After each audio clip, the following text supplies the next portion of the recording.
E aí, galera, beleza? Eu sou o Jaguar, o seu professor de biologia, e continuando as classes do filo dos cordados, o filo que nós, seres humanos, mamíferos, pertencemos, vamos falar nesta aula sobre a classe dos répteis. Então, bora de répteis agora.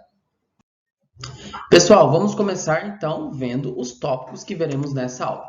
Nessa aula, nós vamos ver a diversidade dos répteis, as características gerais dos répteis, os sistemas e, por último, a reprodução. Mas, como de costume, vamos ver os representantes dos répteis. Os répteis, acho que vocês sabem, né, bem quem são. São, como exemplo, as serpentes, os lagartos, tá, pessoal? Não largato, tá bom? Lagartos, as tartarugas, os jacarés e vários outros, tá bom? Para aqueles que vão prestar cursos onde tem biologia como específica, é bom saber a diversidade, ou seja, os grupos, os principais grupos dos répteis. Então tem lá os esquamatas, os testudines, que também pode aparecer na sua prova como quelônias, tá? Testudines ou quelônias. Quelônias é mais antiga, um termo mais antigo. Hoje chamamos de testudines, tá? E também os crocodilianos. São esses três: esquamatas, testudines e crocodilianos. Vamos começar pelos esquamatas. Quem será que são, né, esses répteis esquamatas? Os esquamatas, pessoal, são as serpentes, os lagartos, tá bom? Serpentes e lagartos são esquamatas. Pessoal, as serpentes peçonhentas, como por exemplo, a cascavel, a jararaca e a surucucu, possuem a fosseta loreal. Vou repetir, fosseta loreal. E essa fosseta loreal, ela tem como função a percepção de calor, tá? Então aqui, ó, tem uma cascavel, aqui tem uma jararaca e aqui tem uma surucucu. Percebam que aqui tem o olho, tá? Olhem bem o olho, beleza? Dessas três serpentes. E aqui, ó, no final tem a narina. E entre a narina e o olho tem a fosseta loreal, que tem a função de percepção de calor. Vamos agora para a jararaca. Tem o olho, depois tem a narina aqui no final, e entre a narina e o olho tem a fosseta loreal, percepção de calor. E por último, aqui na surucucu, ó, tem o olho da surucucu, tem a narina. Entre a narina e o olho da surucucu tem a fosseta loreal, estrutura responsável pela percepção de calor. Vamos agora dar uma olhada nos testudines, pessoal. Os testudines. Quem são os testudines, hein? Os testudines são as tartarugas, o jabuti e o cágado. Tartaruga, jabuti e cágado. E aqui começa a primeira explicação biológica sobre os testudines, que são diferentes, tá? Tartaruga, jabuti e cágado. Provavelmente você chamava os três de tartaruga, mas não é, pessoal. Tartaruga são os testudines de água salgada, tá bom? São os testudines de água salgada, de mar, tá? De oceano, beleza? Os terrestres são os jabutis e os que vivem em água doce são semiaquáticos, né? Eles vivem em água doce e também vivem no solo, são os cágados, beleza? Cágado, jabuti e tartaruga. Tartaruga é apenas o de água salgada. Vamos continuar um pouco mais os estudos dos testudines, tá? Olha só, pessoal, os apêndices. Jaguar, o que são os apêndices? Os apêndices são as patas, né, as estruturas aqui, ó, anterior, que fica aqui na frente, né, as patinhas, e também como se fossem as perninhas, né, as patas traseiras aqui do animal, tá bom? Isso são os apêndices. Os apêndices das tartarugas marinhas, das tartarugas marinha, tá? São modificados em forma de remo. Olha só, pessoal, como que o apêndice das tartarugas são em formatos de remo, né, para poder nadar. Já os apêndices do jabuti, aqui o jabuti, ó, são modificados em formato colunar, como se fosse uma coluna, olha só. Lembra muito os apêndices dos elefantes, tá? Por quê? Porque evoluíram, beleza? Para esses animais e eles são adaptados para ambientes terrestres, tá? Por isso são dessa forma colunar, jabuti. Já os apêndices dos cágados são modificados tanto para o ambiente aquático, aqui no fundo dessa imagem, um ambiente aquático, ó, tá vendo? Isso aqui pode ser um rio, um lago, uma lagoa, tá? É um ambiente, tá, aquático de água doce, de água continental, beleza? Para ambiente aquático, de água doce, quanto para ambiente terrestre. Então, olha só o apêndice do cágado, tá? Então, pessoal, não chame mais jabuti nem cágado de tartaruga. Tartaruga é a marinha. A de água doce, que vive em água doce em ambiente terrestre, é o cágado, e o que vive apenas em ambiente terrestre é o jabuti. Fechou? Pessoal, vamos entrar agora nos crocodilianos, tá? Quem são os crocodilianos? Os crocodilianos são os jacarés, são os crocodilos e os gaviais. Talvez você nunca tenha ouvido falar dos gaviais, tá? Então, esses são os crocodilianos. Jacarés, crocodilos e os gaviais. Já que concluímos a diversidade, vamos agora entrar nas características gerais dos répteis. E a primeira característica, pessoal, é que os répteis são os primeiros vertebrados a conquistarem o ambiente terrestre de forma definitiva, tá bom? Então, os répteis são os primeiros vertebrados a conquistarem o ambiente terrestre de forma definitiva. Por que, Jaguar, de forma definitiva? Pessoal, se liga na pegadinha. Os primeiros vertebrados a conquistar o ambiente terrestre foram os anfíbios. Só que os anfíbios conquistaram de forma parcial, porque eles ainda dependiam da água para reprodução, tá bom? Agora, os primeiros vertebrados a conquistar o ambiente terrestre definitivamente, ou seja, não precisa de água para reprodução, são os répteis. Se ligaram? Presta atenção nisso, viu? Pessoal, os répteis, eles possuem uma pele impermeável. Jaguar, o que é impermeável?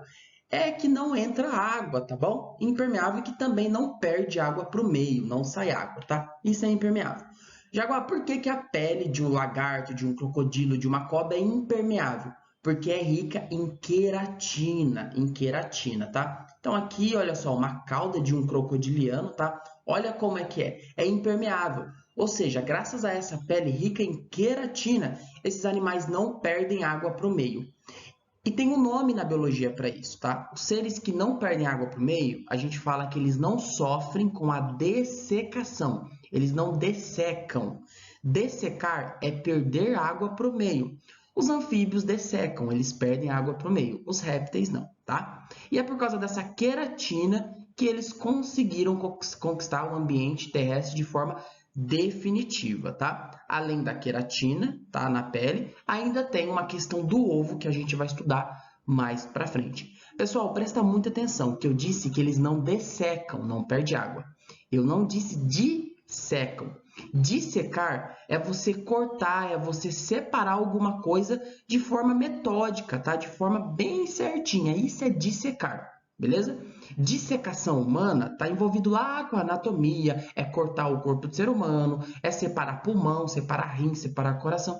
Isso é dissecar. Agora com E, dessecar é perder água, tá? Presta atenção aí no português, beleza? Além disso, galera, os répteis, eles apresentam como anexo é aquilo que vem junto, é aquilo que está grudado, tá bom? Então, eles apresentam como anexo na pele as escamas. Olha o tanto de escama que tem aqui nessa cauda, tá? Desse crocodiliano. E para que servem essas escamas, que são os anexos da pele? Essas escamas, elas servem para auxiliar na proteção do animal, tá bom? Então, isso aqui protege o animal.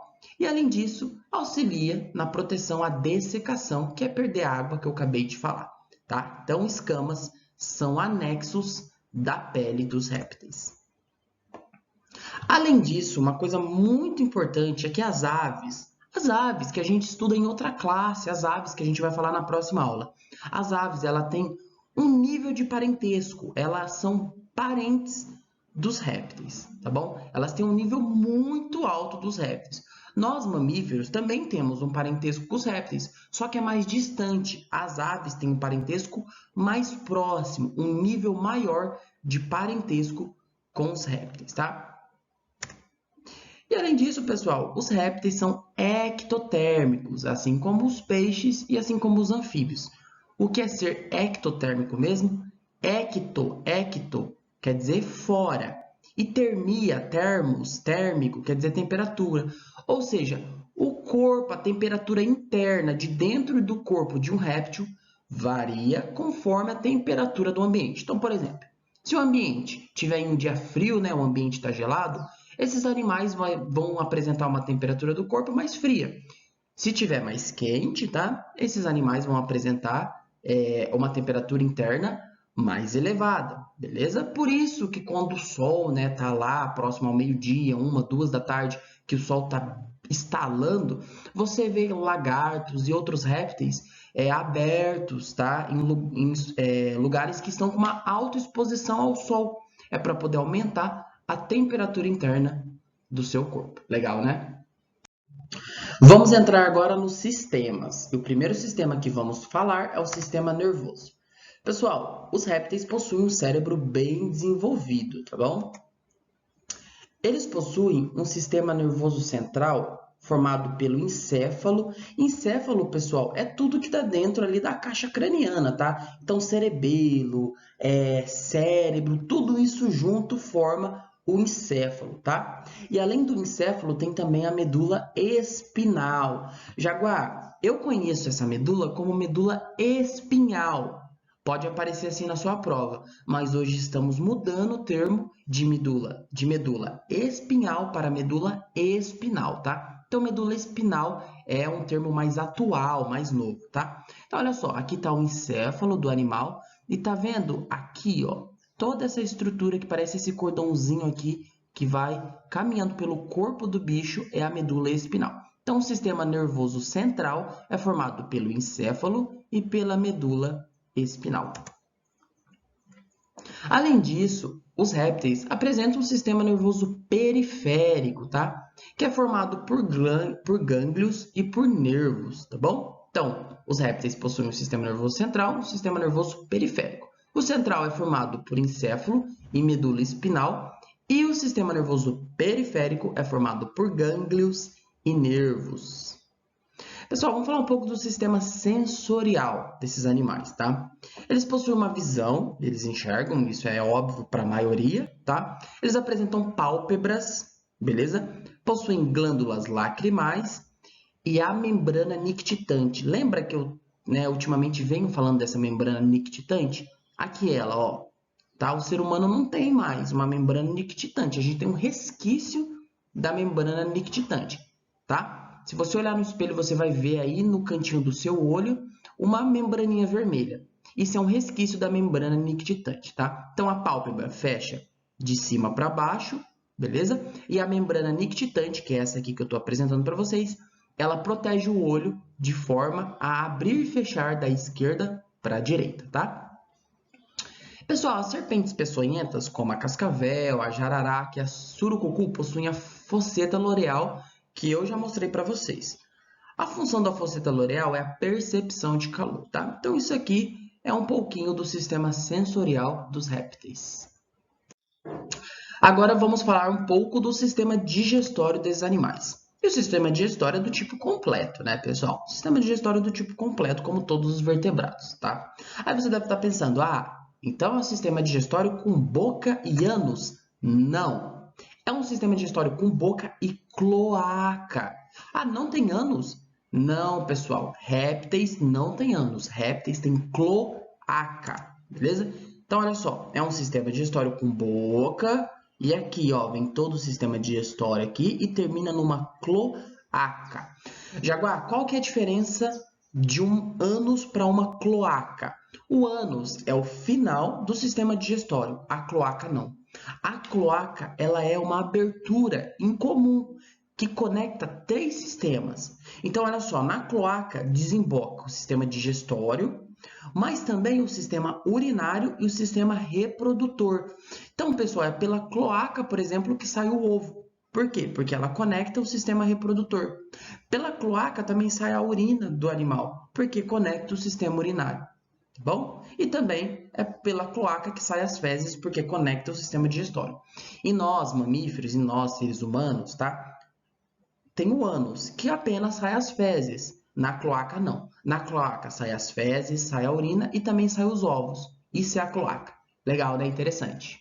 Então, sistema digestório completo com boca e cloaca. Pessoal, vamos falar agora do sistema excretor, tá bom? Pessoal, os répteis excretam ácido úrico, beleza? Ácido úrico. Vamos lembrar? Tem 3 tipos de excreção. Tem a amônia, tem a ureia e tem o ácido úrico. A amônia é a mais tóxica. A ureia é o intermediário. E o ácido úrico é o menos tóxico, tá? E os répteis excretam o ácido úrico, que é o menos tóxico. Pessoal, os répteis excretam o ácido úrico porque ele é menos tóxico e assim, essa excreta nitrogenada não mata o embrião dentro do ovo, tá? Então aqui tem um ovo, ó, tem um embriãozinho, tá?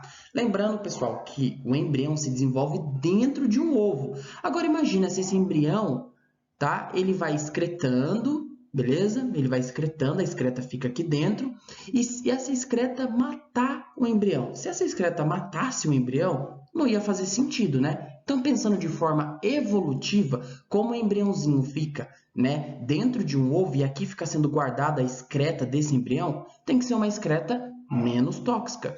Por isso que evolutivamente faz todo sentido os répteis excretarem o ácido úrico, que é o menos tóxico. Legal, né? Então, excreta nitrogenada dos répteis, ácido úrico, de forma evolutiva. Isso a prova pode perguntar de forma evolutiva. Por que os répteis excretam o ácido úrico? Porque é menos tóxico e assim não mata o embrião, tá? Que se desenvolve dentro do ovo.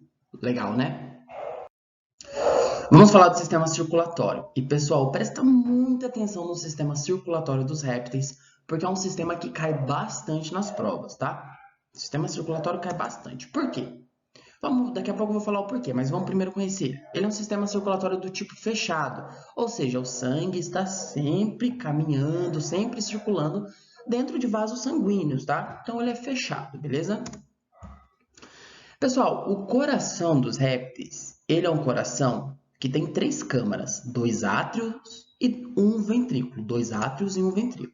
Então a gente estudou os peixes, né? Que é um coração que tem 2 câmaras, que tem aqui um átrio e um ventrículo. Depois a gente viu o coração dos anfíbios, que tem dois átrios e um ventrículo.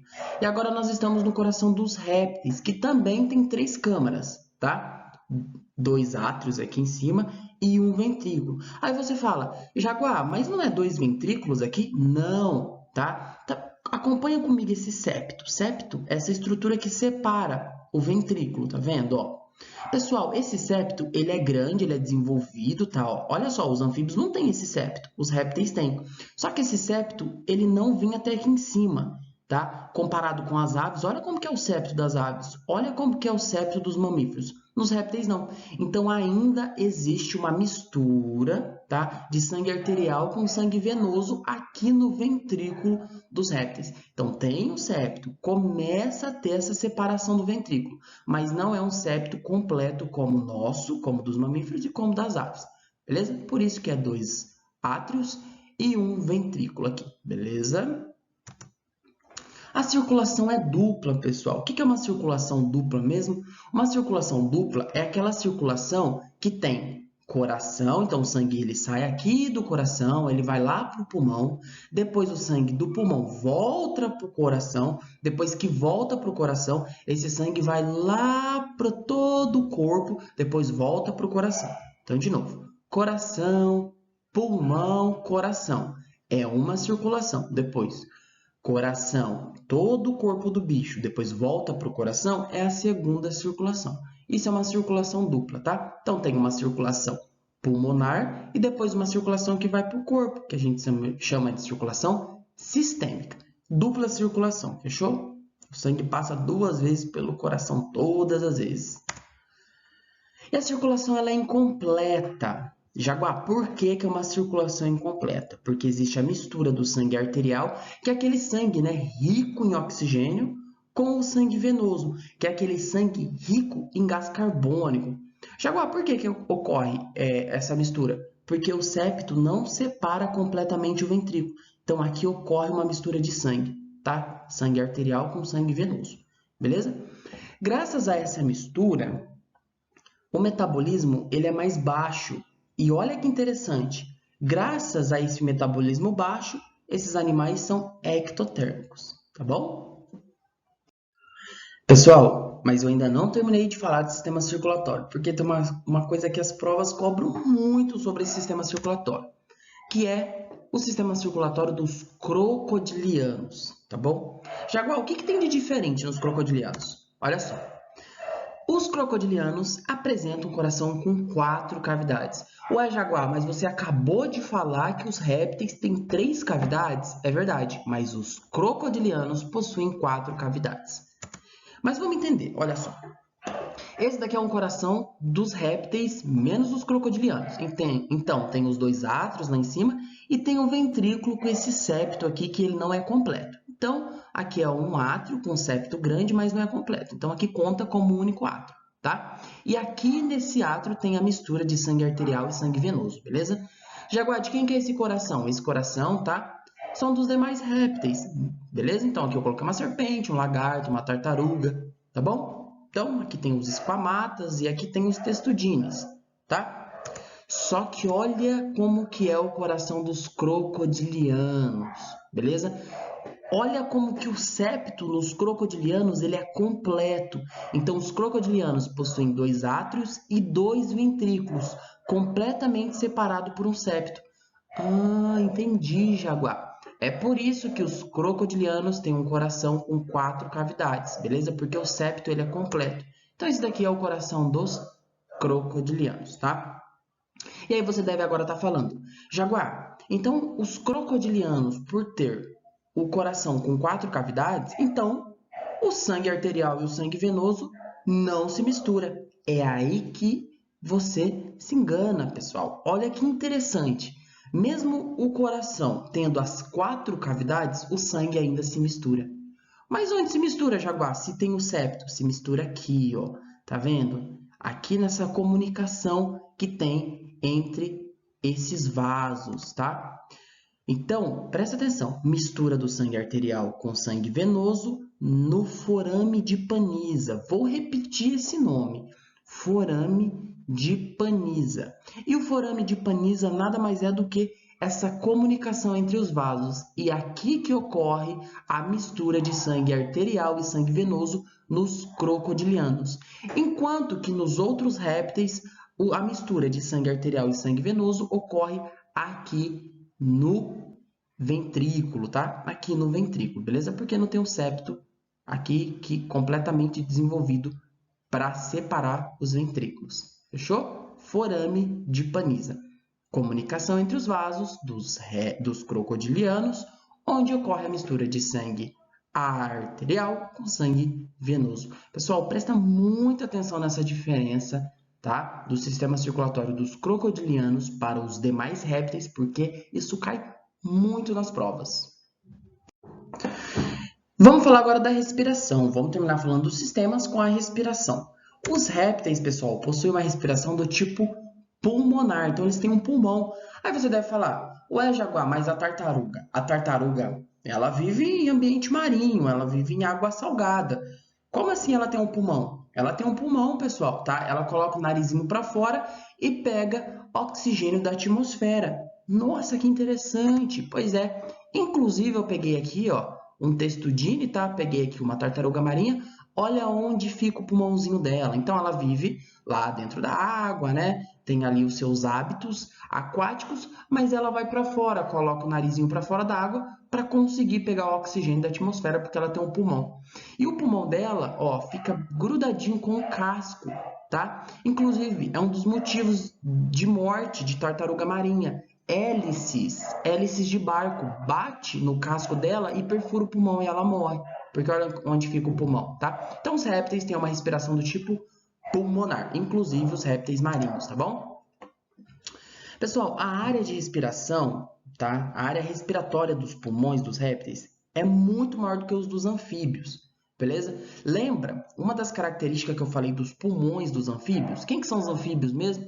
Anfíbio, sapo, rã e perereca, salamandra, tá bom? Cobra cega, tá? Que são as cecílias. Todos os anfíbios têm um pulmãozinho com uma área respiratória bem pequenininha.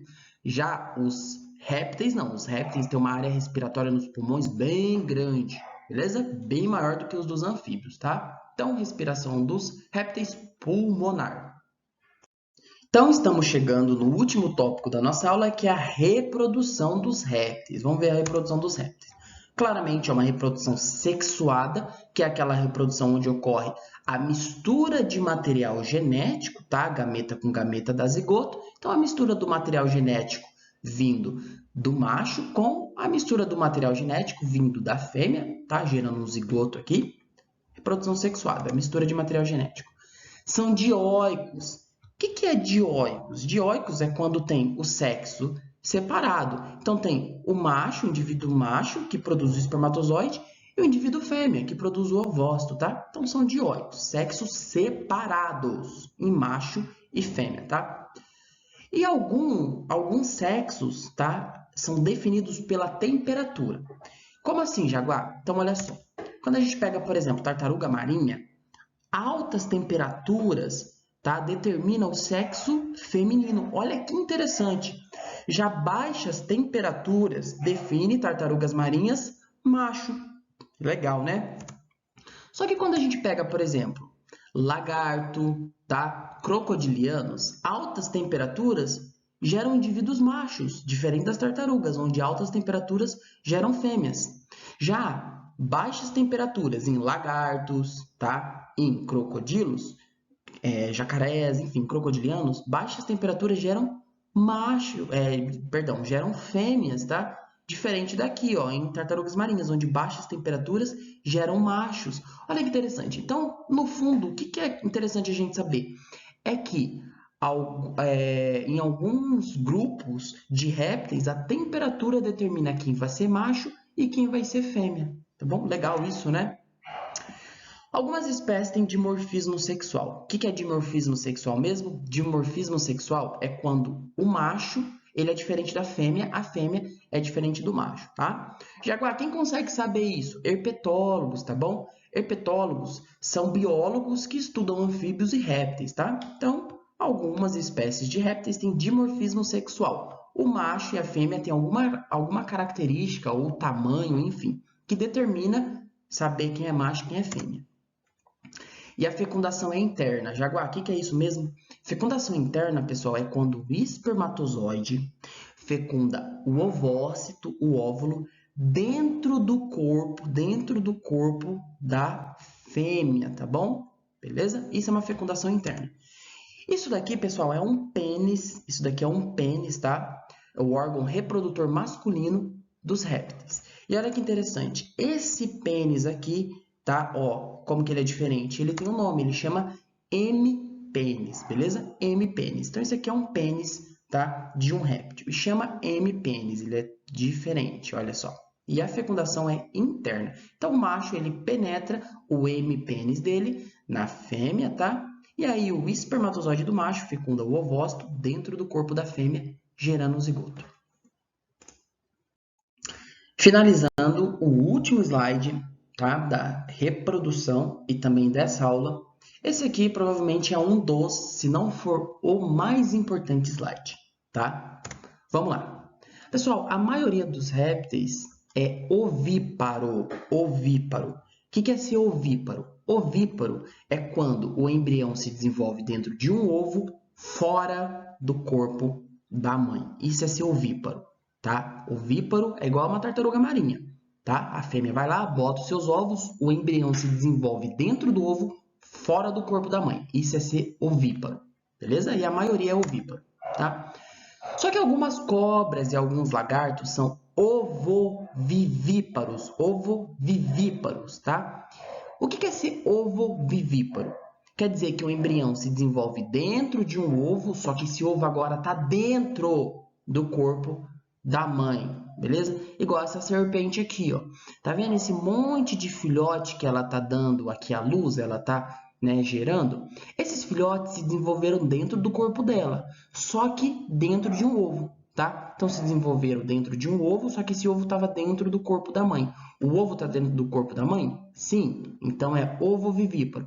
O ovo está fora do corpo da mãe? Sim, então é ovíparo, beleza? Se liga na diferença de ovíparo e ovovivíparo, tá? Isso pode ser uma questão do seu vestibular.